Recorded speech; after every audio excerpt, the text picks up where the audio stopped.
জাতীয় ঈদগাহে ঠিক কিছুক্ষণ আগেই কিছুক্ষণ পরেই কিন্তু মূলত ঈদুল আজহার যে নামাজ সেটি কিন্তু শুরু হবে জাতীয় ঈদগাহে। এবং এখানে এখনও প্রধান উপদেষ্টা আসা মাত্র আসলে 7:30টায় সেটি শুরু হবে এবং ঈদের নামাজ ঠিক 7:30টায় শুরু হবে। এবং এই সময়ে শেষ সময়ে কিন্তু মুসল্লি যারা রয়েছেন তারা কিন্তু জাতীয় ঈদগাহে আসতে শুরু করেছে এবং ইতিমধ্যেই ভেতরে উপস্থিত হয়েছেন মুসল্লি যারা রয়েছেন তারা। তবে অল্প কিছুক্ষণের মধ্যেই কিন্তু ঈদের নামাজ শুরু হবে, খুতবা কিন্তু শেষ হয়েছে এবং অল্প কিছুক্ষণের মধ্যেই সকলকে আসলে নামাজের যে সেই প্রস্তুতি নিতে কিন্তু আহ্বান করেছে। এবং এখানে মূলত বাইতুল মুকাররমের প্রধান ইমাম খতিব যিনি রয়েছেন তিনি কিন্তু আজকে যে নামাজের সেটি নামাজ পড়াবেন এবং এই মুহূর্তে ঠিক মুসল্লিরা শেষ মুহূর্তে বা মুসল্লি যারা রয়েছেন তারা কিন্তু আসলে দৌড়ে চলেও কিন্তু তারা কিন্তু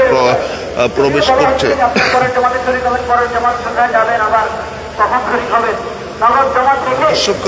সরাসরি দেখছেন দেশ সীমান্ত লাইভ দেখানোর চেষ্টা করছিলাম। ঈদের নামাজে কিন্তু মুসল্লি যারা রয়েছেন তারা কিন্তু আসলে প্রবেশ করছেন।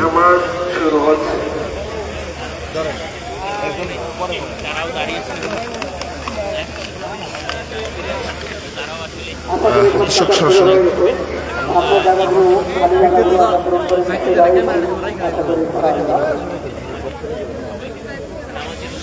দর্শক সরাসরি দেখছিলেন দেশ সীমান্ত লাইভ, যেখানে ঈদের শেষ সময়ের কিন্তু মুসল্লি যারা রয়েছে তারা কিন্তু ভেতরে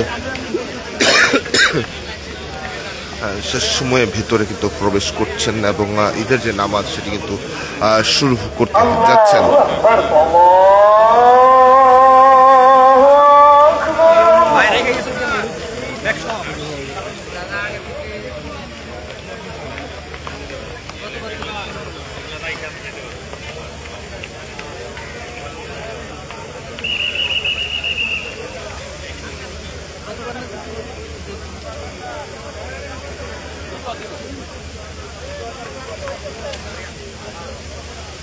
আল্লাহু আকবার, আল্লাহু আকবার, আল্লাহু আকবার,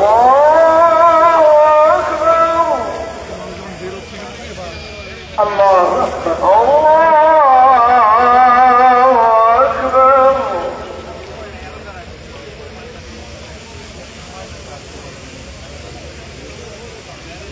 الحمد لله رب العالمين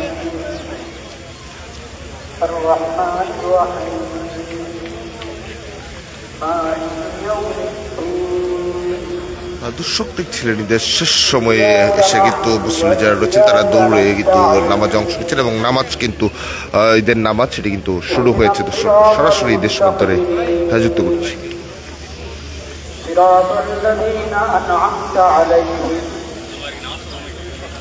غير المغضوب عليهم ولا الضالين।